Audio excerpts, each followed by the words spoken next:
Ito naman dati, nung may nasa Hugot Boys pa ako, member ako ng Hugot Boys, ito yung mga damit namin dati, ayan o. I am bliss and highly favored. Wow! Yun ba ibig sabihin nun? Ako i-google ko pa kasi hindi ko alam. Yan.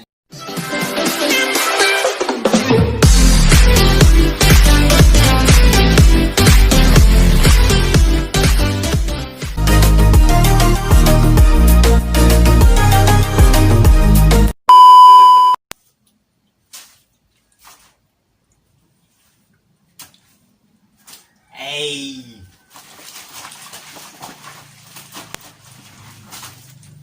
Lavamud, lavamud. Laki ng ilong ko, no?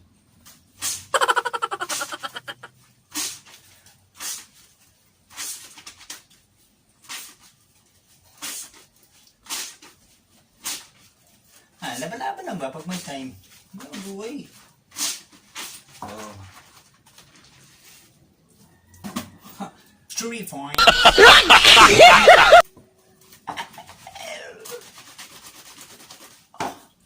Okay kayo. Kaya sa mga babae dyan, laba-laba din kayo pag may time. Huwag niyong iasa sa magulang yung mga gawain niyo. Alright?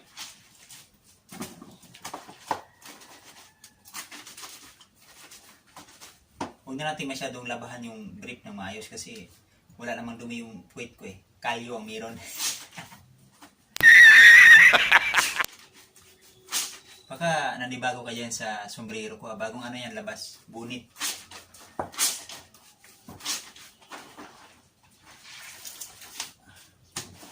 Okay, kaya na. Lamig kayo na. Di ba?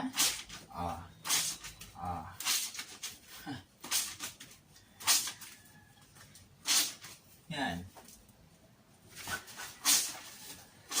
Kailangan mong maglaba para, siyempre, kaming papasuna eh. Kaya kailangan matuto tayong maglaba. Oo, parang babae ba? With sounds pa yun, no? Kita mo. Kaya sa naghanap ng mga katulong o labandira dyan, kunin nyo na ako. 3 tinapay lang, busog na ako. Seriously, what the fuck are you doing? Wifi lang at libreng tulugan. Bira na.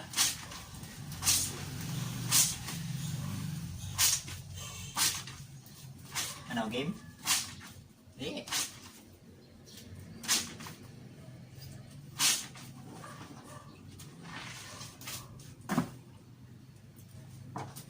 At happy birthday nga pala kay Nadia Canal. Ayan, happy birthday sa'yo. Nadia Canal, bye. Shout out, happy birthday and more birthdays to come. Ayan. La Pamilya VIP, loves La Pamilya.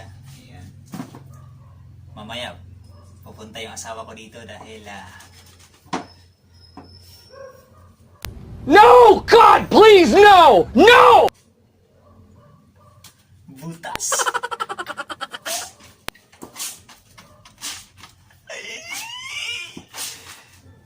Yan ang ibig sabihin. Pag butas ang brief mo, butas din ang bulsa mo. Alright.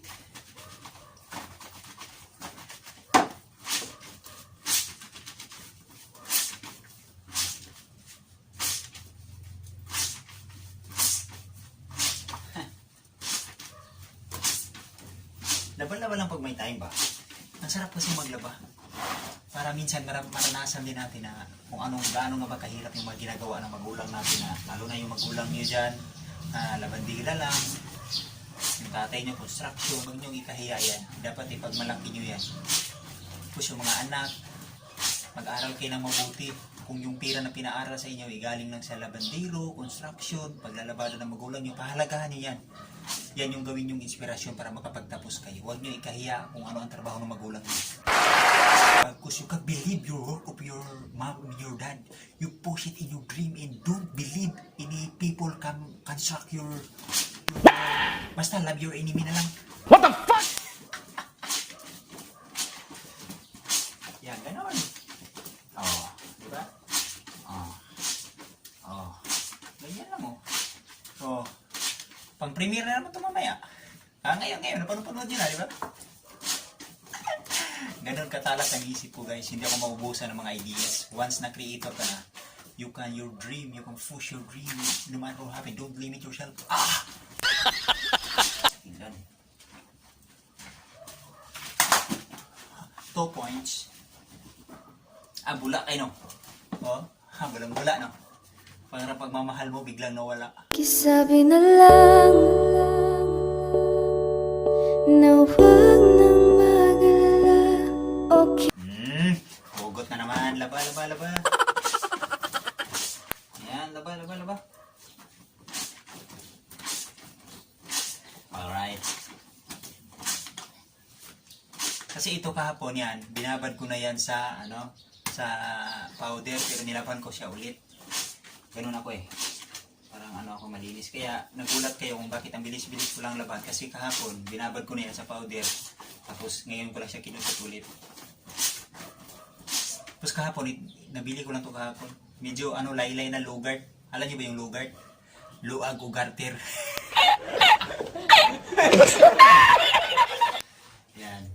Walang dumihan kasi Ito naman dati, nung may nasa Hugot Boys pa ako, member ako ng Hugot Boys, ito yung mga damit namin dati, ayan I am Bliss and highly favored.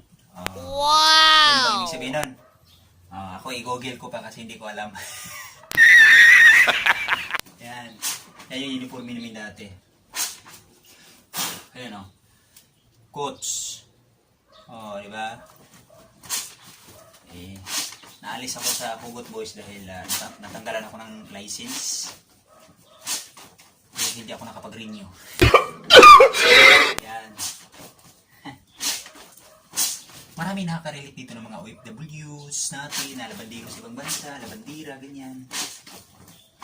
Kasi masarap talaga maglaba, alam mo yun. Nakaka-proud lang. Kasi ganito yung trabaho ng magulang ko. Yung mama ko pala. Papa, hindi marunong maglaba si Papa. Laot lang, laot. Ayan. And thank you so much, Lord, sa mga blessings. Ay! Pinagpala tayo, guys. Para tayong bangka ni Japper. Ayan. Kay Rima Ayunar, big shout out sa iyo, manay. Diba? Shout out sa akong asawa niya. Shout out sa love, sila love you.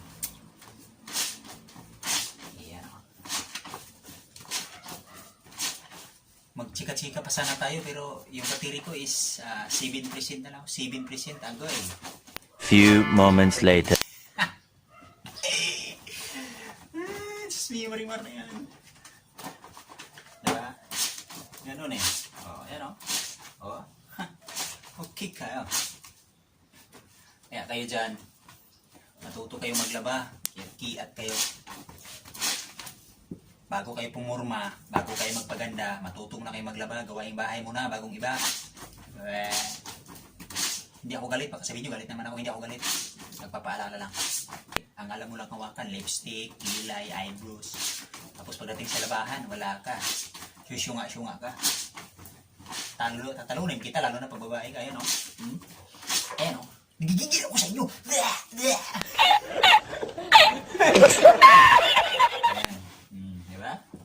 Ganyan lang, Yan, tapos may ulit tayo dito. Ang gamit ko na sabon, kaya bulang-bula siya. Yan? Surf powder. Asim cake! Ay, hindi pala yun.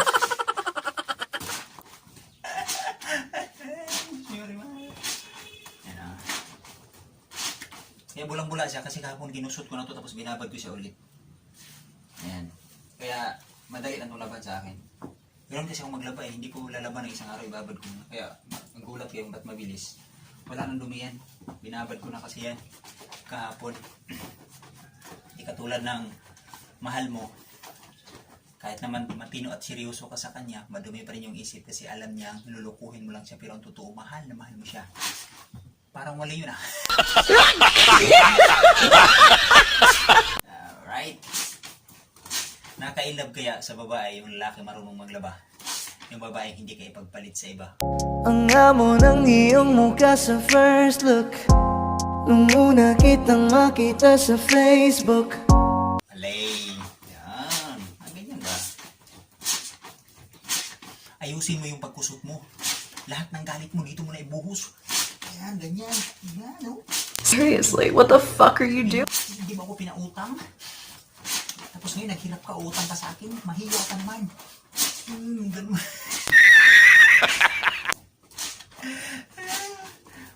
Nangiya ka. Yan. Ganyan lang, oh.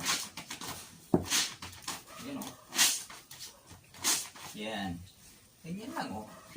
Oh, diba? Oh. 5% na yung battery ko. Yan, magagamit pa yan.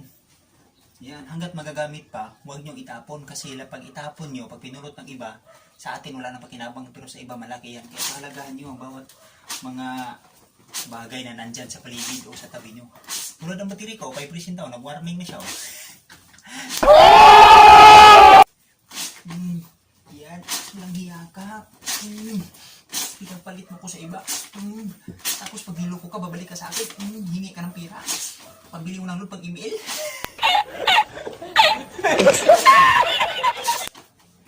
Yan. Ganyan lang.